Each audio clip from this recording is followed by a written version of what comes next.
Greetings, good people. My name is DJ Oli, and welcome to Point 5 Creative Studios. If it's your first time here, join the subscribe button and the notification bell so that you don't miss out on any exciting content uploaded like this one.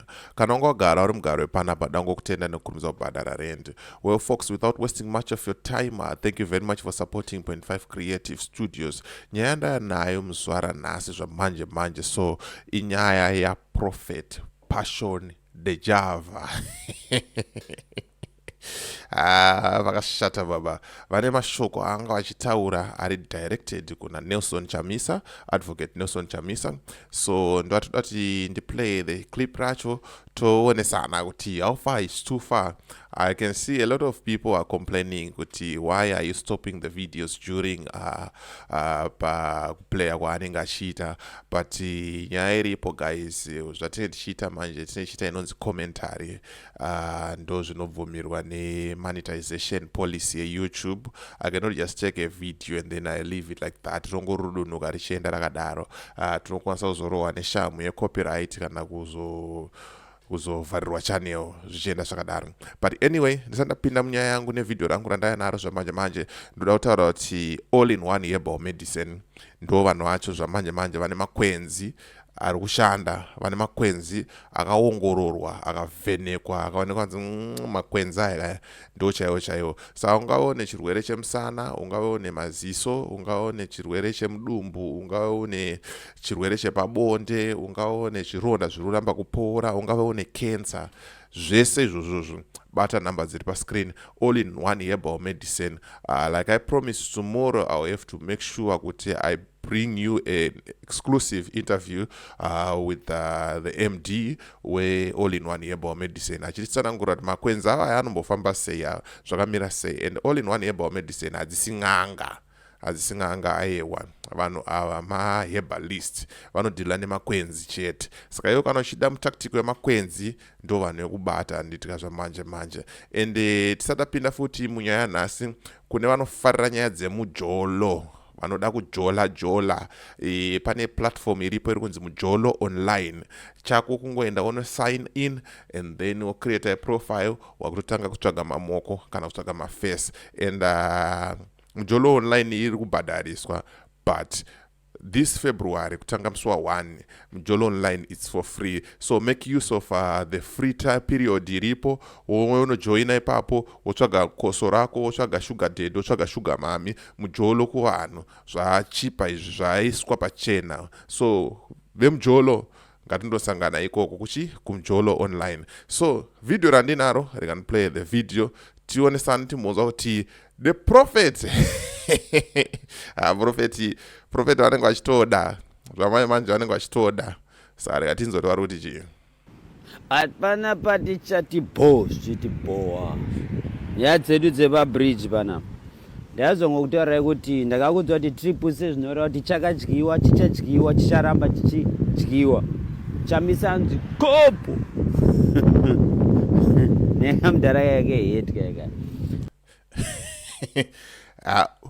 idzi nyaya idzi dzichifanira kunge dzichitorwa serious, but munongozivawo prophet kana vaisatu shuga vapindira munyaya idzi pakashata. So passion Java pakatanga kucreatwa triple C kudhara, akaita tumavideo clips ane tumabanana achitaura kuti aiwa tinoidya tinoita sei, zvakamira so achiwanzira triple C achiwanzira Chamisa.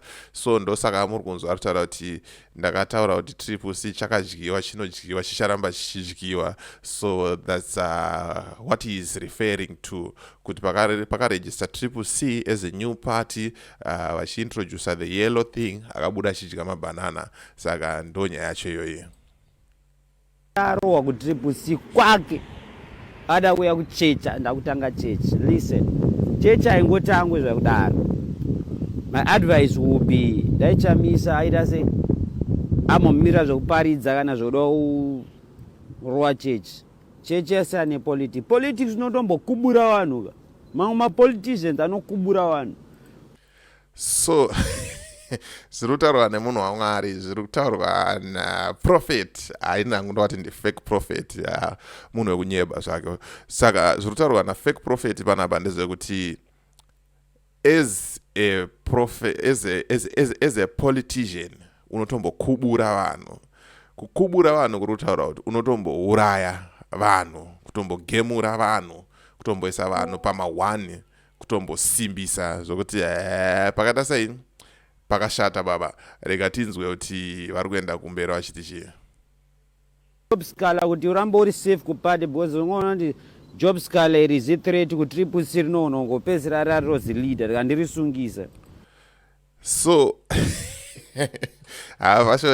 pashori achibaba kakangwara zvakakablazaka. Munonzwa manje nyaya yemadhivhetero yakuitwa manje. We all know kuti Job Scala akasungirwe chii. So now he's putting the blame on Nelson Chamisa, saying kuti Nelson Chamisa ndiye akaita kuti Job Scala asungwe because Job Scala was a threat kuti aite sei anogona kungoita take over, anogona kungotora triple C oita iye the leader. So mira ndidzoke kumashure mbijana munyasobanzwe va. Iri threat kuti triple C rinongopedzera rarozi. Munosungisa Job Scala kuti urambe uri safe kupati because unoona kuti Job Scala iri threat kuti triple C rinongopedzera rarozi leader rikandirisungisa. Uchitira vanhu utsinya, uchiisa vamwe ma-accident. Politics is a dirty game. So kune vanoziva ende kune vagara mu politics and stuff. Politics is a dirty game, and politics is very, very, very difficult kuti ungone ma-clean hands. Panotomboitika sabotage, unotombodai nekudaizvi. But I'm not saying kuti Chamisa ndozvaakaita, but I'm just saying kuti politics in general is a dirty game.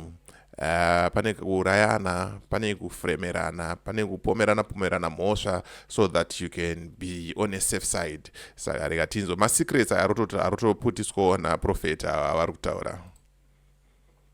Ndauda kutanga chechi ambiguity. Azinzwaro baba. Ini ndikuparidza ku City Sports Center musi wa7 February munesano kokwa ikoko. Zvazvade tichite zvazvani ndezvaJesu takazarwa namweya mutsvene. Zvakatosiyana nemang'eng'eng'e ng'ang'anga ng'ong'ong'o.